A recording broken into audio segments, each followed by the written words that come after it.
Bonjour les amis, c'est Dragonette. Dragonette va bien. Dragonette vous remercie pour tous les messages d'amour que vous m'avez envoyés.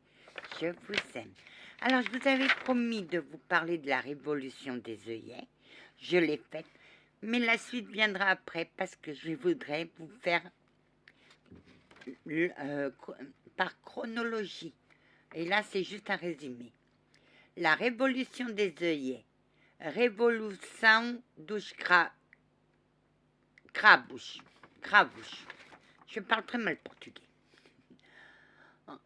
Également surnommée la révolution du 25 avril 74, est le nom donné aux événements d'avril 1974. Et pour la première fois, je retournais au Portugal en 74 et ma grand-mère nous parlait de la révolution. Ah ça, je revois comme si c'était hier.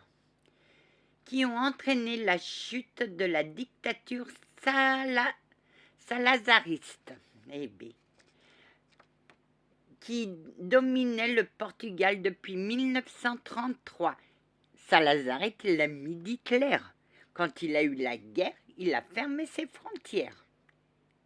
Mais, n'oublions pas qu'il y avait un consul du Portugal à Bordeaux qui a fait passer beaucoup de juifs. Salazar a demandé qu'il arrêtait ses bêtises, mais lui, il avait une conscience. Et jusqu'au bout, jusqu'à ce qu'il soit déchu, il a fait passer des juifs. Salazar l'a puni. Salazar l'a déchu. Et il est retourné au Portugal, dans la misère. Et il allait manger à la maison des Juifs. Et là, quelqu'un lui a dit, « Vous avez sauvé beaucoup de monde. Venez chez nous. Vous serez toujours bien accueillis. » Amen. Et ben, il n'y a pas longtemps, il a retrouvé ses honneurs. Depuis 1933, elle doit son nom à l'œillet rouge que les militaires portaient au bout du canon ou sur une boutonnière. Au fusil, boutonnière. Ce que l'on nomme révolution a commencé par un coup d'État organisé par les militaires qui se sont radicalisés par le rejet des guerres coloniales. Donc, les guerres coloniales, c'est les guerres d'Afrique, Guinée-Bissau, Mozambique et Angola. Il y en a d'autres que je ne sais pas.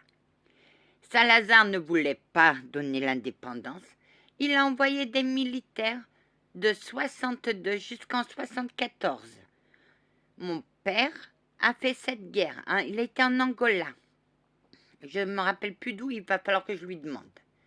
Par un coup d'État organisé par les militaires qui se sont, des guerres coloniales, menées par le Portugal. Ce coup d'État, massivement soutenu par les Portugais, a débouché sur une révolution qui a duré 2 ans, marquée par de profondes divisions. Eh bien oui, après la révolution, on divise.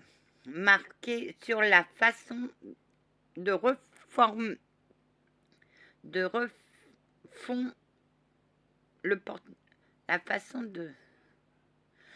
refonder le Portugal, mais qui finalement a profondément changé le Portugal.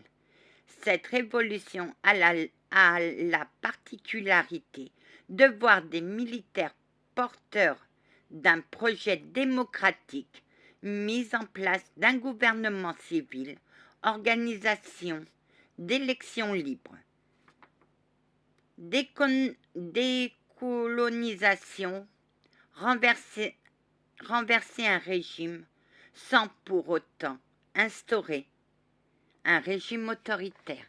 C'est-à-dire que les militaires, ils ont fait cette révolution parce qu'ils en avaient marre. La guerre des colonies.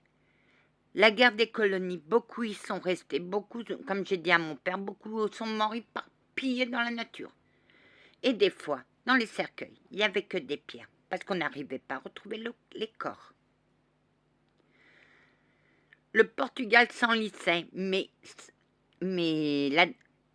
la dictature ne voulait pas arrêter ces colonies, parce que c'était une offense pour eux, parce qu'il fallait maintenir le régime de Salazar. Mais comme tout dictateur, un jour, ils finissent par tomber. Et c'est les plus faibles qui ont gagné. Anna, tu vas faire par chronologie? Oui, mais plus tard, parce que je dois faire aussi de Lourdes. Bravo, Anna. C'est très bien. Et oui, la démocratie a commencé par... Il y a eu 4 morts pendant la Révolution. Juste 4. Mais à la fin, c'est toujours les petits qui gagnent. Mais c'est des militaires, des capitaines qui ont dit stop. Il y a trop de morts dans les guerres de colonies. Il faut arrêter ça. Voilà. Ton papa fait la guerre? Oui, en Angola. Il a même été blessé. Il a fait de 62 à 64. Il a fait 2 ans. Et après, je crois qu'il est reparti 2 fois. Et pour tout ça, beaucoup sont revenus traumatisés. Mais avant, le gouvernement appelait les jeunes, mais les jeunes ne voulaient pas partir à la guerre, partaient du pays. Il y a eu beaucoup d'immigration à cette époque, des jeunes qui partaient pour ne pas faire la guerre, parce que ça... Bravo Anna pour ton résumé. Allez en paix. Merci, je vous aime. Sabine, courage ma belle, courage. Les temps sont durs, mais tout va s'éclaircir, t'inquiète pas. Allez, salut.